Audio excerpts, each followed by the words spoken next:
I shouldn't remember the I exact think sound of I her voice almost that got it, clearly, Is it but but I shut? do. Is that It was enough? a oh rainy shit. afternoon, the Are kind you that makes sure the you world know what you're smell of wet doing? pavement and old wood. I was supposed to be fixing the loose hinge on the back door of my cousin's apartment. He had gone out for groceries, leaving me alone with her. Elena. She was in her mid-40s, though no one would have guessed it at first glance. She carried herself differently than the girls my age, more certain, more measured, like every movement had been practiced and perfected over years. Her hair was still damp from the rain, tied loosely, strands falling across her cheek. I told myself it was normal to look. Just polite attention. But I noticed more than I should have, how she folded her arms against the draft, the way she lingered at the edge of the kitchen instead of leaving me to work. Are you sure you know what you're doing? She asked, her voice half teasing, half cautious. I smirked, crouched near the hinge. You doubt me already? I doubt everyone who touches that door. It's cursed. She said it with a smile that lingered too long. I felt it, the space between us filling with something unspoken. The apartment was quiet except for the dull clink of my screwdriver. No TV, no music. Just her footsteps padding softly across the tile as she moved closer. I could sense her watching, though I kept my eyes down, pretending to focus. When I tested the door, it held. There. Fixed. She leaned in beside me, closer than she needed to. Her perfume was faint, like jasmine warmed by rain. I don't know why my chest tightened then, or why I didn't move. Not bad, she murmured, her voice softer, as if she hadn't meant for me to hear. I stood quickly, trying to shake it off. Guess I saved the day. Her laugh came low, almost private, as if we'd shared some secret. She walked past me into the living room, brushing the edge of my sleeve with her hand, just enough to notice, not enough to call it intentional. And then silence again. I should have left, should have grabbed my jacket and gone before my cousin returned. But I stayed, leaning against the kitchen doorway, watching her rearrange a stack of books on the coffee table that didn't need rearranging. Do you always hang around after fixing doors? She asked without looking up. Do you always watch? I replied before I could stop myself. That made her pause. She lifted her gaze slowly, meeting mine across the room. Her eyes, steady, unreadable, held me there longer than was safe. Neither of us spoke. The rain outside filled the gap, tapping against the glass. I stepped forward, not because I had a plan, but because the silence felt unbearable. She didn't move away. Her hand hovered over the books, fingers tightening, loosening. She exhaled, the sound faint but sharp enough to make my pulse quicken. I shouldn't, she began, then stopped. Her lips pressed together, as if she'd already said too much. I reached for the words I didn't have, but nothing came. Only the sound of my heartbeat and the pull of her presence. Then, just as I thought the moment would dissolve, she leaned closer, her voice barely more than a whisper. Just this once. The words hung there, suspended between us, heavy enough to change everything. Her whisper, just this once, was still ringing in my ears, and yet neither of us moved. She didn't step closer, and I didn't pull away. It was like the room itself was holding its breath, waiting for one of us to break the silence. This feels, I began, then stopped. Dangerous? Wrong? I couldn't settle on the word. Elena gave me a small, almost rueful smile, and suddenly she looked different, not untouchable, not composed, but fragile. I've had a long week, she said, turning her gaze toward the window, though her voice carried the weight of something bigger than just 7 days. I wanted to ask about what, about who, but I bit my tongue. My cousin had mentioned once, in a half-distracted tone, that she and her long-term partner had split a few months back. No details. Just an offhand fact, like he hadn't realized how much it mattered. But now, watching her trace the rim of a mug she hadn't touched, I felt it. The danger wasn't just in the fact that she belonged, at least in name, to my cousin. It was in how clearly I could see her loneliness. You don't have to explain, I said, though I wanted her to. Her shoulders tensed, then loosened. Sometimes it's worse, the quiet. The empty house. Do you know what I mean? I nodded too quickly, as if I understood. But truthfully, I didn't, not fully. I lived with noise, with friends, with restless energy. My nights weren't empty, but unfocused. Yet the way she said it, it made me ache. I caught myself studying her. The way her thumb rubbed against her palm as if she didn't realize. The faint line of worry etched between her brows. She wasn't flawless, not like the women I knew at my age tried to be. She was real. And it pulled me in, even as my head screamed to back away. You look at me like you're trying to solve something, she said suddenly. Her eyes cut back to me, sharp, almost challenging. I swallowed. Maybe I am. A silence stretched between us again. Not awkward, heavier than that. She stood then, moving past me toward the kitchen. For a moment, her sleeve brushed my arm, deliberate or not, I couldn't tell. My skin burned where it had touched. Do you have somewhere else to be? She asked, reaching for a glass in the cupboard. The words were casual, but her tone wasn't. I hesitated. Not really.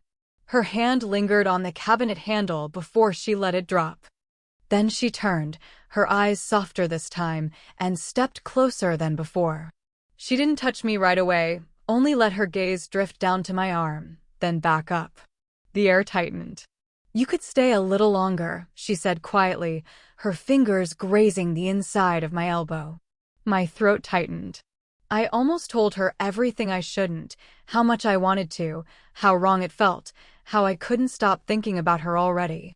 But instead, I stood frozen, my answer caught somewhere between breath and silence. Her hand was still resting lightly on my arm. It should have been nothing, a casual touch, forgettable. But it wasn't. Every nerve in me seemed to notice. I forced a breath, tried to step back into safer ground. Maybe I should head out, I said, though the words came out half-hearted. Her lips curved, faintly amused, faintly sad. If that's really what you want. It wasn't. And she knew it. I watched her move toward the couch, her steps unhurried, like she trusted I'd follow without being asked. And I did. She sat down, folding one leg beneath her, and patted the seat beside her. You fixed the door. You earned at least one cup of tea. I sank onto the cushion, the space between us smaller than it should have been. She handed me a mug, too hot, steam curling between us, and for a moment our fingers overlapped around the handle. Neither of us pulled away quickly enough. The tea tasted bitter. Or maybe that was me, too aware of her knee brushing against mine, too aware of how quiet the room had grown. Then her phone lit up on the table. A name flashed across the screen, one I didn't recognize. She glanced at it, lips pressing thin, then flipped the phone face down without answering. Everything okay? I asked carefully. Fine, she said too quickly. But the way she gripped her mug, knuckles whitening, betrayed her. I wanted to press, but instead I looked down at my hands. My cousin would be back soon. I should go. I knew I should. Elena, I began. Yes. Her voice was softer now, as if daring me to keep going. But the words I almost said, I can't stop looking at you, caught in my throat. I shook my head instead, staring into the steam of my cup. She leaned closer, her shoulder brushing mine. The closeness was dizzying, unbearable in its restraint. You're quiet, she murmured. That's not like you. I laughed under my breath, too sharp, too nervous. Maybe you make me nervous. Her gaze lingered on me, and something flickered there, not surprise, not rejection, but recognition. Before either of us could move, the rattle of keys sounded at the front door. My chest seized. My cousin. Elena's eyes widened, but she didn't move away. Not immediately. She only let her hand slip from her mug to rest on the couch cushion, close enough that if I shifted even slightly, I'd be holding it. The door handle jiggled once, then again, followed by the thud of footsteps moving away down the hall, a neighbor, not my cousin after all. Elena exhaled slowly, her shoulders easing. She turned back to me with a faint, knowing smile. That scared you, she said. Didn't it scare you? I asked. She tilted her head, her expression unreadable. Maybe it should have. And then, without warning, her fingers brushed against mine on the cushion, lingering there, testing the distance between almost and too far. The question I didn't dare speak burned on my tongue. Are we about to cross this line? Her fingers lingered against mine on the couch cushion, barely touching, yet it felt like too much. I could have pulled away. I didn't. Elena, I said, my voice tighter than I intended. She didn't move her hand. Instead, she turned her head toward me, her eyes catching mine with a steadiness that made it hard to breathe. You keep saying my name like it means something more. The words hit harder than I expected. My throat tightened. Maybe it does. Her lips parted, just slightly, but she didn't speak. Her silence was louder than anything, filling the air between us. I wanted to take it back, to laugh it off, but the truth was out now, hanging naked between us. I swallowed hard, forcing myself to look at her. I don't know what I'm supposed to do here. You're too old, she cut in, sharp, almost defensive. The bluntness made me flinch. I didn't say that. But you thought it, she said quietly. Her hand shifted, not away, but closer, her fingers grazing mine deliberately now. They always think it. Her voice cracked faintly on the last word, and for the first time, the polished calm she carried seemed to fracture. The weight of her regret was right there, raw, trembling at the edges. I shook my head quickly. That's not it. It's just, you're my cousin's girlfriend, she finished flatly. Right.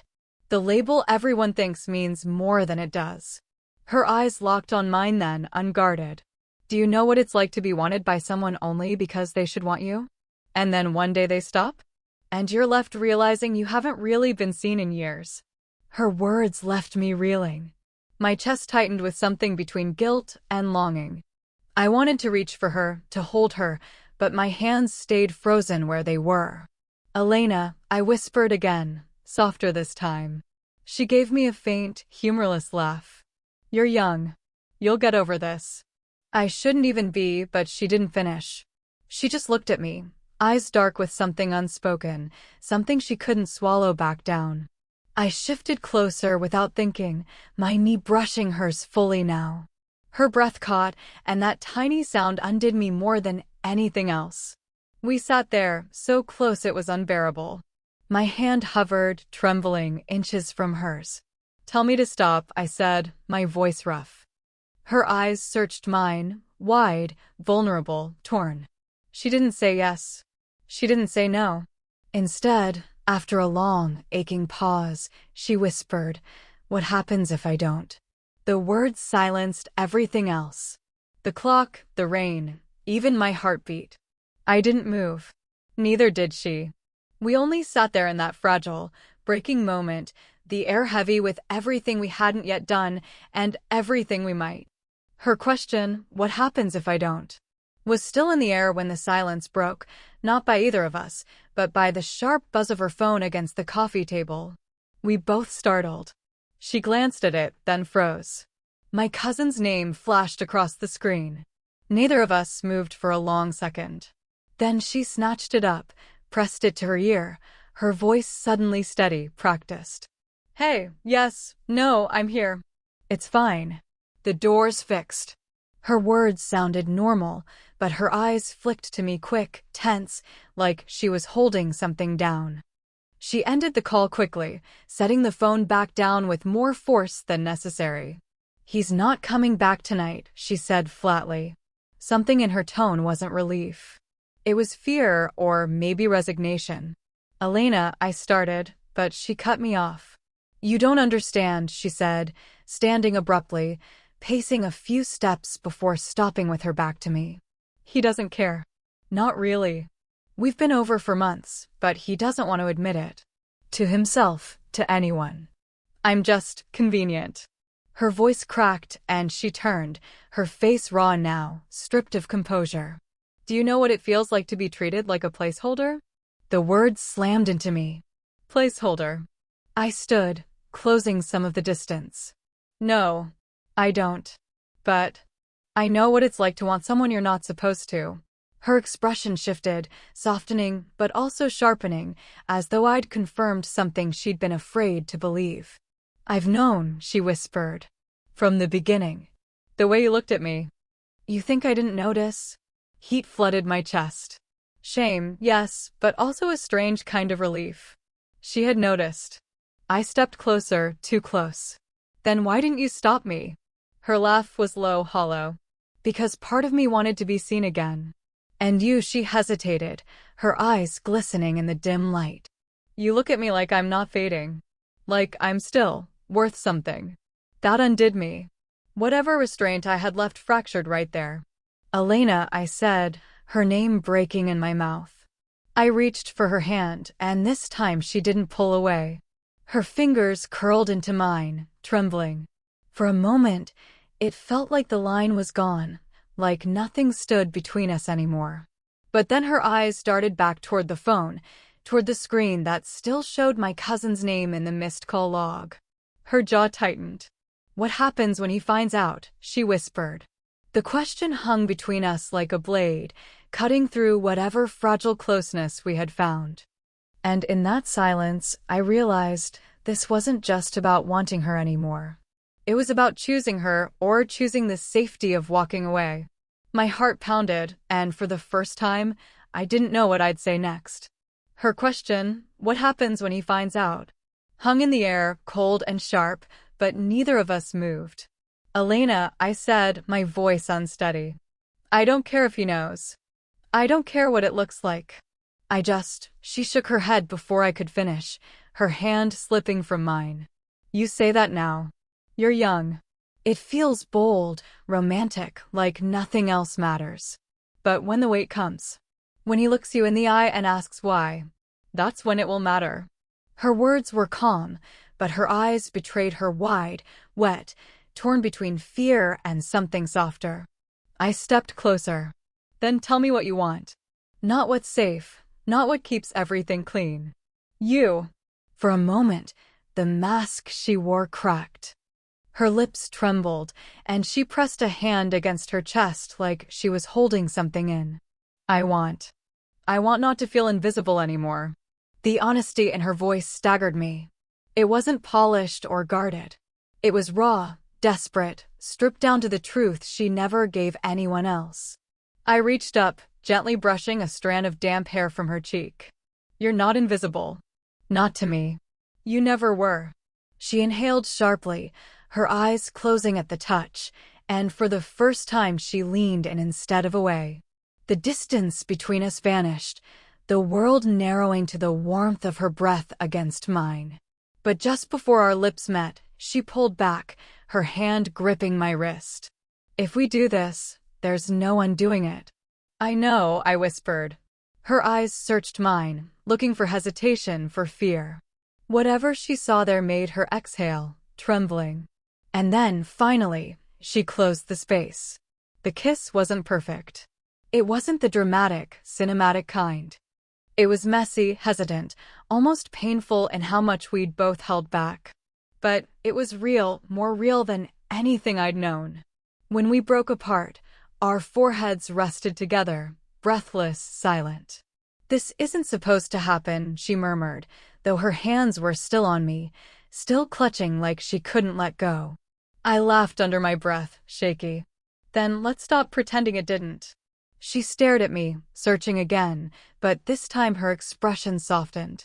"You don't understand how complicated this will get." "Maybe not," I admitted. "But I'd rather have complicated with you than simple without." Her lips parted, and for a moment she didn't answer. The rain outside softened to a drizzle, the quiet settling around us again. Finally, she whispered, almost to herself, "Then maybe, just this once isn't enough." The words landed heavy, not like an ending, but the start of something neither of us could fully name. We didn't speak after that. We only stayed there, pressed close in the fragile silence, knowing everything had just changed. The rain had stopped by the time I finally left her apartment, though my world felt anything but clear. My jacket clung damp against my shoulders, but I barely noticed. What stayed with me wasn't the weather, it was her last words echoing in my head. Just this once isn't enough. That changed everything. For weeks, Elena had been someone on the edge of my life, present but untouchable, defined by labels I wasn't supposed to cross. My cousin's girlfriend, the older woman, the one I should have admired from a safe distance. But that night tore those lines apart. We didn't rush into promises. There was no dramatic declaration, no neat resolution where every problem suddenly disappeared. Instead, what we gave each other was harder, messier, honesty. She admitted what no one else knew, that her relationship with my cousin had been dead long before I arrived. She confessed to the hollow evenings, the silence that had worn her thin. And I admitted my own truth, the thing I'd carried quietly since the first time I saw her, that she mattered to me in a way I couldn't explain away. It didn't erase the complications. We both knew my cousin would find out, and that it would hurt him. We knew the world would have its judgments, its whispers about the age gap, about betrayal. But in that small living room, none of it felt louder than the simple fact that we had chosen each other. And in choosing each other, we weren't invisible anymore. I think that's what struck me most when I finally looked at her as I said goodbye that night. She wasn't hiding behind politeness or practiced composure. She was just Elena, vulnerable, flawed, luminous in her imperfection. And she looked at me not like a mistake she'd made, but like someone who had seen her when no one else did. I realized then that love doesn't always arrive clean or convenient or even fair. Sometimes it shows up in the wrong place at the wrong time, wrapped in guilt and longing. But if it's real, if it makes you feel alive instead of invisible, maybe that's worth fighting for. So yes, what started with a broken door, a rainy afternoon, and a whisper of just this once ended with something more. A risk. A promise. A chance to build something neither of us expected, but both of us needed. We didn't know how the story would unfold, or how many pieces we'd have to pick up after. But we knew this. We wouldn't walk away. Not anymore. Because sometimes the forbidden isn't the end of the story. Sometimes, it's the beginning.